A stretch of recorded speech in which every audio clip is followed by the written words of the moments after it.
Bismillahirrahmanirrahim. Assalamualaikum warahmatullahi wabarakatuh.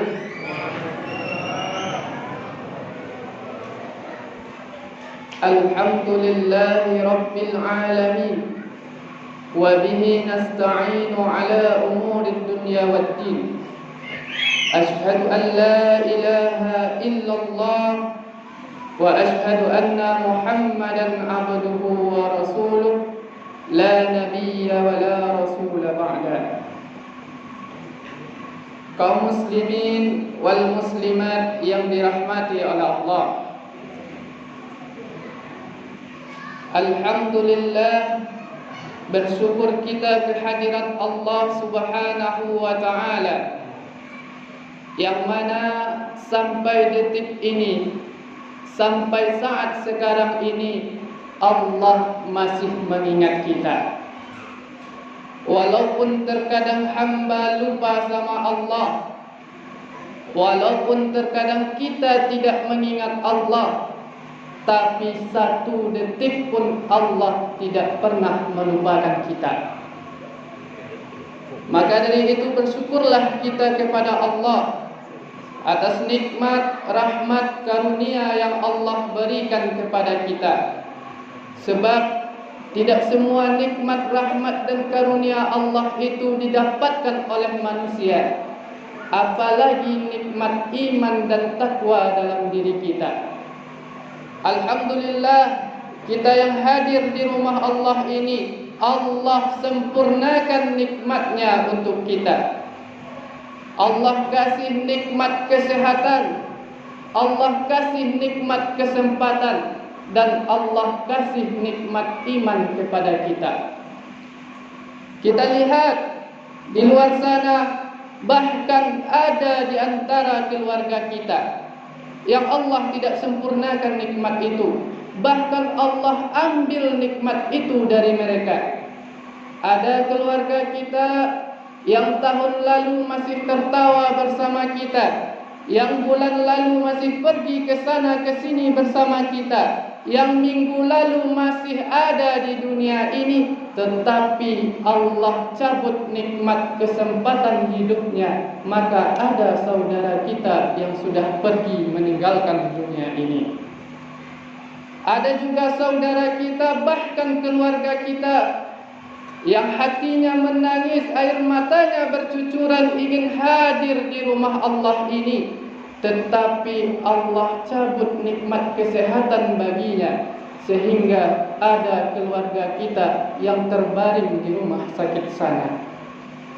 Ada juga keluarga kita yang ia sehat, ia hidup, tetapi Allah cabut nikmat iman dalam dirinya, maka dia pun tidak hadir bersama kita di rumah Allah ini. Maka bersyukurlah kita, Allah masih sempurnakan nikmat itu kepada kita. Sebab Allah janjikan kepada kita, kalau kita bersyukur kepada nikmat Allah, Allah akan tambah nikmat itu. Tetapi ketika kita kufur kepada Allah, Allah akan memberikan azab yang pedih kepada kita.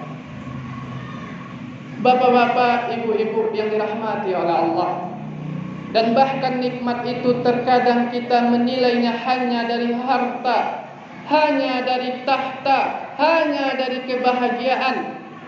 Namun apa yang ada pada diri kita ini, apa yang kita miliki, jarang kita bersyukuri nikmat itu. Mata yang Allah berikan kepada kita untuk melihat, jarang orang mengatakan mata itu nikmat. Tetapi ketika mata dibutakan oleh Allah, ketika mata tidak bisa melihat lagi, barulah kita menyadari betapa besarnya nikmat mata selama ini. Kaki yang kita gunakan melangkah dan kesana kesini, jarang orang mensyukuri nikmat kaki. Tetapi ketika kaki sudah dilumpuhkan oleh Allah, ketika kaki tidak bisa berjalan lagi, ketika kaki tidak bisa bergerak lagi, disitulah kita menyadari bahwasanya kaki selama ini nikmat yang terbesar yang Allah berikan kepada kita. Telinga yang kita dengarkan untuk mendengar. Jarang orang mengatakan telinga itu nikmat. Kenapa? Karena telinga masih bisa mendengar. Ketika telinga itu ditulikan oleh Allah, ketika telinga itu tidak bisa lagi mendengar, barulah kita menyadari betapa besar nikmat telinga selama ini.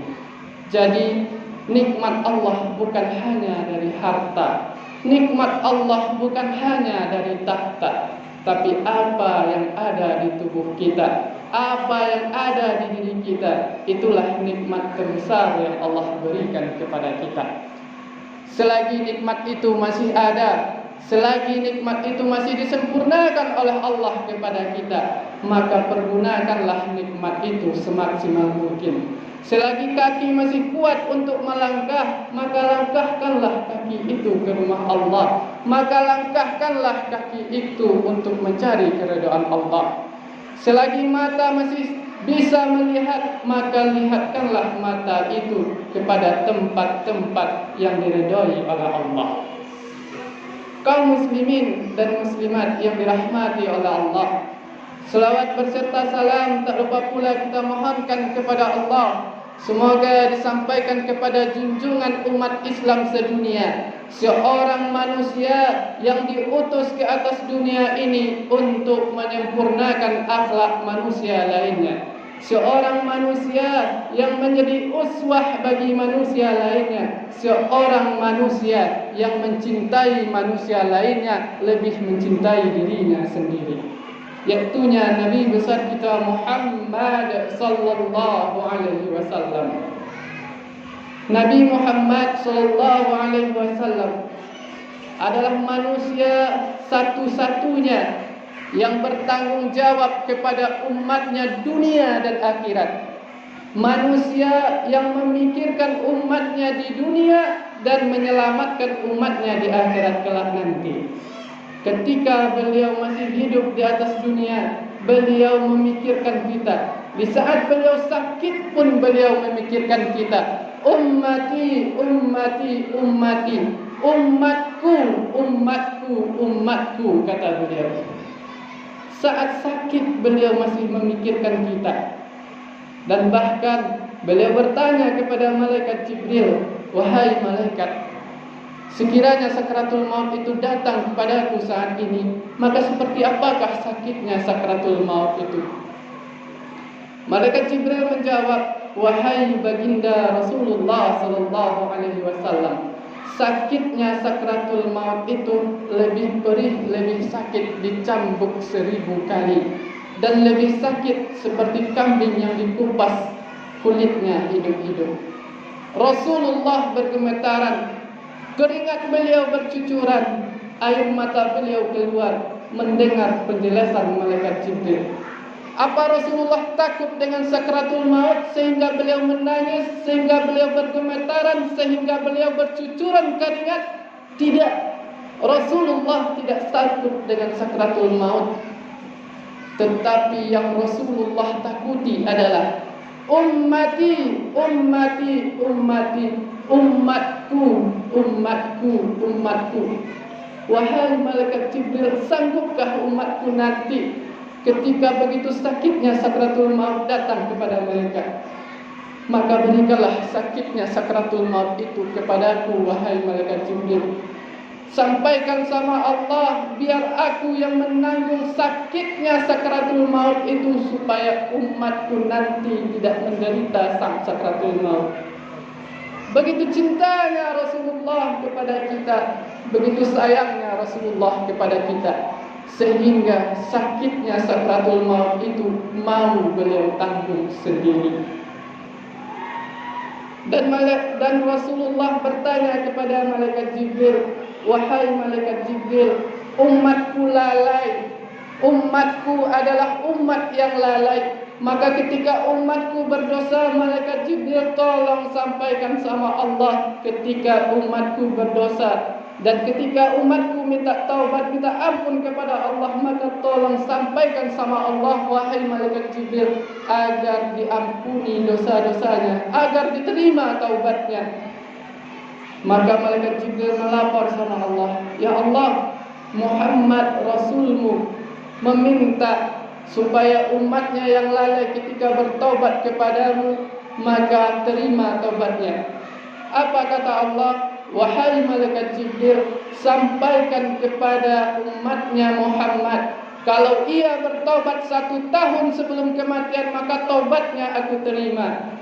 Disampaikanlah oleh malaikat Jibril kepada baginda Rasulullah.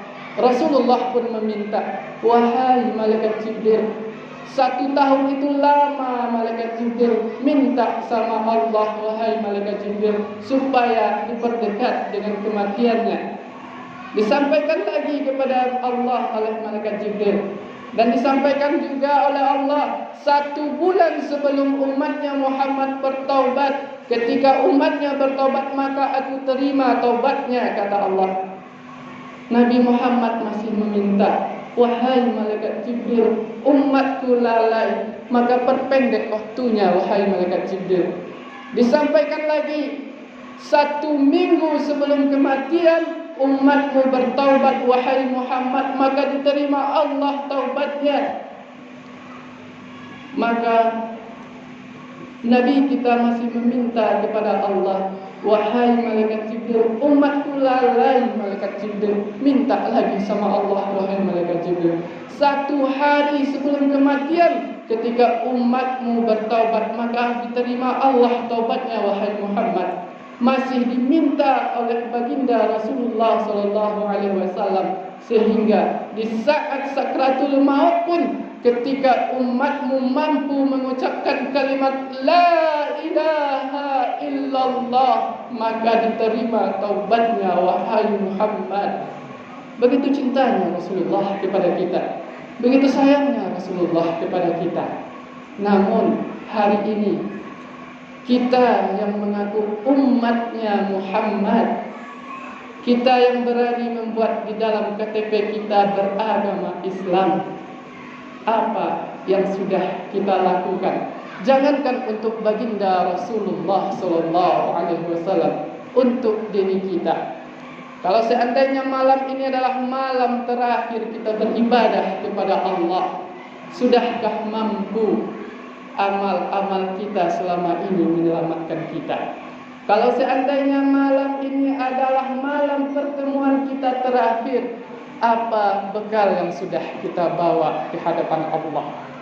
Kaum muslimin wal muslimat yang dirahmati oleh Allah, Bapak pengurus masjid yang saya hormati, Nenek mama alim ulama cerdik pandai yang dirahmati oleh Allah, seterusnya bapak-bapak, ibu-ibu, hadirin wal hadirat yang insyaallah dirahmati oleh Allah. Bu, Pak, malam hari ini ambo indak kaman ceramahan apa, indak kaman ceramahan ibu, tapi awak mau ulang kaji,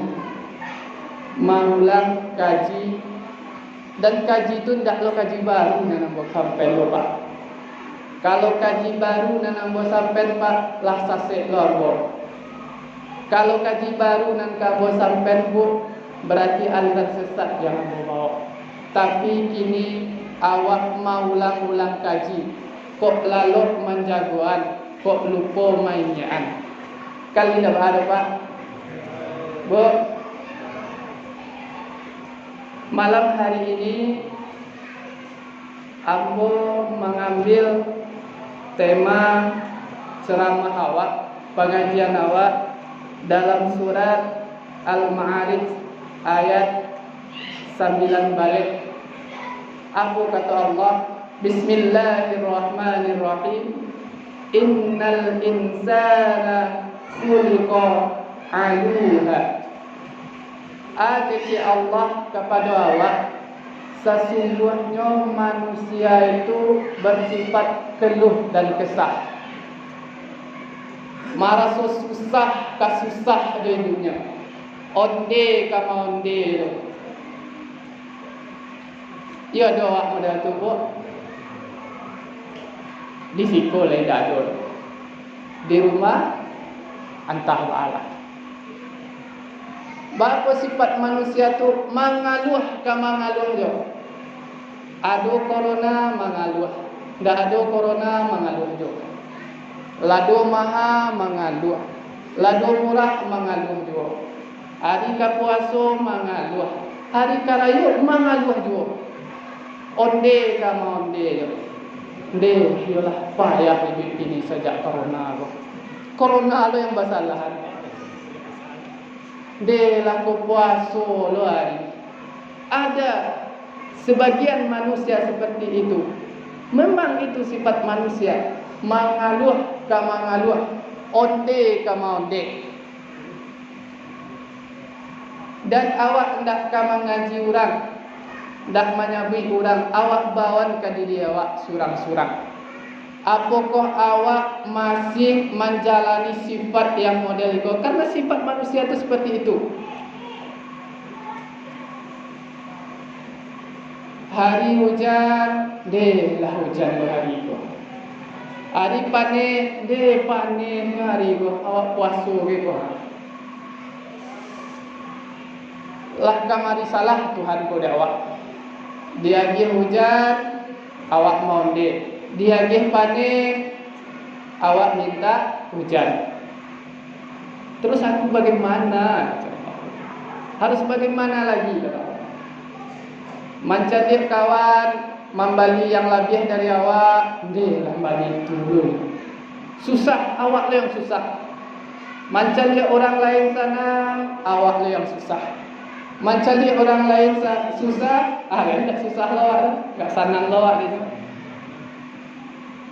Jadi sifat yang seperti itu kadang tidak kita sadari ada pada diri kita. Apa penyebabnya?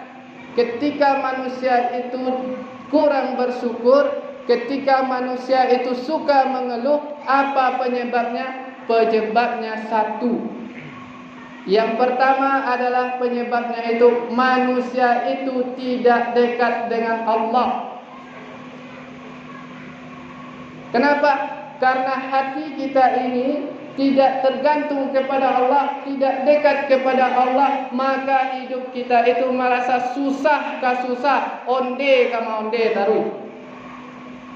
Kenapa? Karena kita mengatakan bahwasanya hidup kita ini adalah perbuatan kita, tidak ikut andil Allah di sana. Sehingga orang azan, awak berlalu begitu saja. Ba'adak kasusah. Lah habis suara muazin di masjid musola, awak lai singgah situ untuk buang air ketek, solat tidak. Makanya kita itu disusahkan, tidak ditenangin hati kita oleh Allah.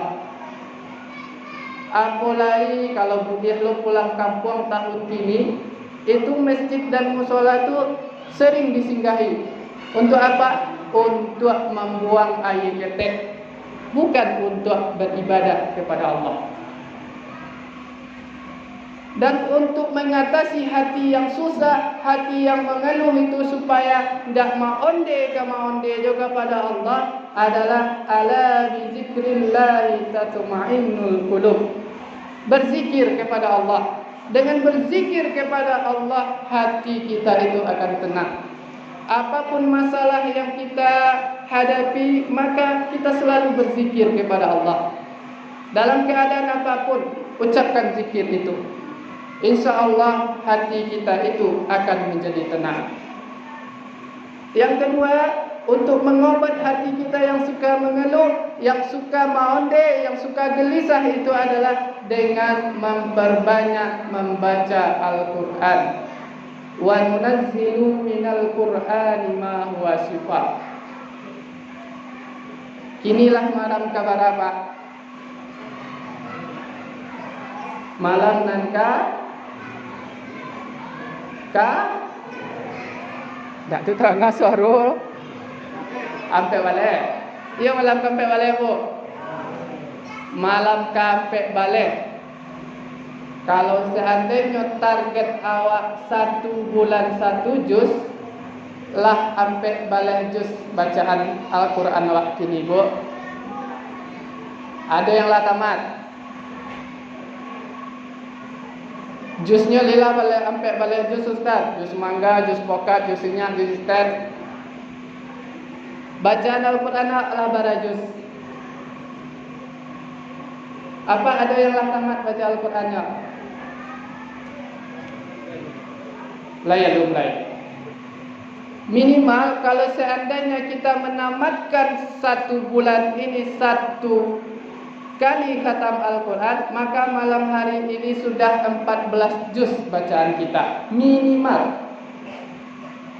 Kalau alumni makoyo, itu salah satu penyebabnya. Maka kini tu banyak orang yang rusuh di bulan puasa tu. Rusuhnya karena apa? Karena lah kadake karayo. Dan Al-Quran tak lo dibaca, rusuh mamikian membali baju rayo. Itu setan bermain di situ. Dan setan di bulan puasa kok ala di kabeh lah dibelenggu, sehingga besok mungkin di akhirat tu setan tu naik banding. Bulan puasa pun tak satu-satu dong. Tak ada mau menggoda manusia tu dong. Memang hatinya tu yang rusuh, tak dekat kepada Allah. Maka kalau seandainya masih rusuh hati awak ini, mungkin baca Al-Quran awak kurang kita baca Al-Quran, sehingga fikiran-fikiran, kegelisahan di bulan suci Ramadan yang seharusnya untuk beribadah terganggu dengan pemikiran membeli baju lebaran, terganggu dengan pemikiran membuat kue lebaran, terganggu dengan kegelisahan ingin pulang kampung, terganggu dengan ini dan itu. Kenapa? Karena kita tidak berzikir kepada Allah, kurang membaca Al-Quran, sehingga kegelisahan tadi itu ada pada diri kita. Jadi untuk menghilangi kegelisahan, yang pertama perbanyak zikir sama Allah, yang kedua perbanyak baca Al-Quran, yang ketiga jalin silaturahim. Yang pertama itu menjalin silaturahim kita kepada kedua orang tua kita. Di dalam bulan suci Ramadan, apalagi kalau awak yang dirantau sebelum berbuka, apalagi yang laki-laki kok, Allah tidak ridho kepada anak laki-laki ketika dia berbuka dengan nikmat, ketika dia berbuka dengan makanan yang lezat, tetapi orang tuanya tidak dia tanya dengan apa ia berbuka, maka Allah tidak ridho. Yang orang tuanya masih hidup, yang ada di sampingnya alhamdulillah, yang di kampung, yang berpisah dengan orang tua, bagi apa-apa ambo sebelum berbuka atau paginya setiap hari bahkan menelepon ke orang tua awak. Supaya apa? Supaya hati awak tenang. Terkadang orang zaman kini kok lebih memikirkan perasaan orang lain daripada perasaan orang tuanya. Dan bahkan kita sendiri pun menjalani itu. Sehingga kehidupan awak disusahkan oleh Allah, hati awak digelisahan oleh Allah. Kenapa? Karena hubungan awak sama orang tua awak indah awak jago. Dan bahkan ada di zaman kini lebih hormatnya kepada pejabat daripada ke orang gaibnya surat. Kalau pejabat menelpon kayaknya, wahai fulan, tolong balian ambo semangka atau jeruk atau pisang untuk berbuka besok, kecek pejabat kayaknya. Sehingga inyo carianlah buah semangka nampal yang rancak, dicarianlah jeruk tadi yang paling rancak, yang paling mahal, pisang yang paling rancak, diantaranya dibungkus lo rancak-rancak, diantar ke tempat bupati.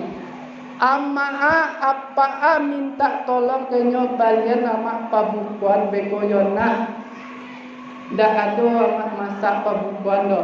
Balian nama si pisang, balian nama samangko, balian nama jeruk. Pai awak ke pasar ditanya semangko yang mau dia biasa-biasa awak balian. Jeruknya kau lah tak busuk jeruknya bapak enggak ada untuk mak mbonyo. Kau pisang pula kurang masaknya dah ada untuk orang gaya ambonyo. Untuk pejabat lecet pun rusak pun sakitnya awak takui. untuk induk awak, untuk apa awak, untuk ama awak, indah ada untuk ama ambon. Ada di zaman sekarang banyak, bukan ada lagi, banyak malahan. Jadi hati awak kasanang, awak tak kagelisah. Orang tua awak lebih berharga pejabat daripada orang tua awak. Padahal sorga itu terletak di bawah telapak kaki ibumu, bukan terletak di bawah bupatimu, bukan terletak di bawah gubernurmu, bukan terletak di bawah pak walimu, bukan. Tetapi di bawah telapak kaki ibumu. Tetapi kenapa lebih istimewa? Kenapa lebih kita mengistimewakan pejabat? Apakah tidak boleh mengistimewakan pejabat? Boleh. Tetapi bayangkan dengan orang tua kita. Bandingkan dengan orang tua kita. Maka kalau hati awak nak tanam, hati awak supaya tidak gelisah, maka jaga hubungan kita dengan orang tua kita. Apalagi kita yang laki-laki. Laki-laki ini tidak ada batas pengabdian kepada orang tua. Berbeda dengan istri. Istri memang tidak berbatas juga, tetapi harus diredoi, direstui dulu oleh suami kita. Apapun yang akan kita lakukan kepada suami kita, kepada ibu kita, harus diketahui dan diredoi oleh suami terlebih dulu bagi istri. Tetapi kalau bagi laki-laki, sebelum awak makan bini awak, maka perhatikan dulu orang tua awak. Jadi seperti itu. Tapi kalau istri harus melayani suami terlebih dulu dibandingkan orang tuanya. Bapak-bapak, ibu-ibu yang dirahmati oleh Allah, jaga hubungan kita dengan orang tua kita. Kadang hati yang gelisah, hati yang susah karena orang tua tidak redha kepada kita. Maka mintalah redha orang tua kita setiap saat, bukan setiap mau puasa, bukan setiap mau lebaran saja. Setiap saat. Yang keempat, supaya hati kita ini tidak gelisah, supaya hati kita ini bisa menjadi tenang, maka perhatikan teman kita. Perhatikan teman di sekitar kita. Kalau awak bakawan ke orang maliak, yakinlah hendak tenang hati awak. Tapi kalau awak bakawan ke orang yang suka ke masjid, yang suka baca Al-Quran, yang suka beribadah kepada Allah, insya Allah hati awak tenang. Tapi kalau bakawan ke orang pancilo, tukang judi, tukang apa, indak bana awak berjudi, indak bana awak mancilo, dampaknya ada kepada awak. Tak ketenang hati awak. Apalagi kalau ketahuannya, ditanya polisi lagi risah hati awak. Awak tak ada mencilok dah. Tapi karena awak bakawan di tukang maliak, bakawan tukang judi, bakawan tukang pamabuk, awak tak ketenang di sampingnya. Maka perhatikan teman di sekitar kita. Bapak ibu yang dirahmati oleh Allah, mungkin hanya itu yang dapat saya sampaikan pada malam hari ini. Sebetulnya aturannya cuma 15 menit, tapi sudah lebih daripada 15 menit. Mudah-mudahan bisa kita amalkan, terutama diri saya sendiri, dan bisa Bapak Ibu mengambil hikmah dari apa yang saya sampaikan tadi. Kalau semua yang saya sampaikan tadi itu benar, tak lain dan tak bukan datangnya hanyalah daripada Allah. Bukan kehebatan saya, bukan ilmu saya yang tinggi, tidak. Tetapi karena Allah lah yang memberikan hidayah itu kepada saya. Tetapi kalau semua yang saya sampaikan tadi ada salah dan janggalnya, maka itulah perbuatan saya sebagai manusia.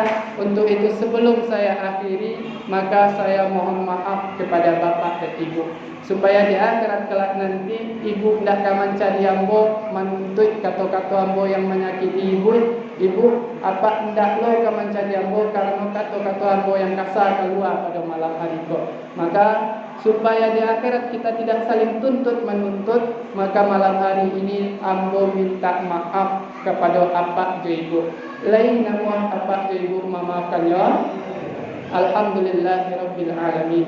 Saya duduk di depan ini, berdiri di depan sini bukan karena saya hebat, tetapi karena Allah menutup semua aib yang ada pada diri saya. Maka dari itu, ambil hikmahnya, ambil yang baiknya, lupakan yang jelek-jeleknya. Fa'tabiru ya ulil absar la'allakum turhamun. Assalamualaikum warahmatullahi wabarakatuh.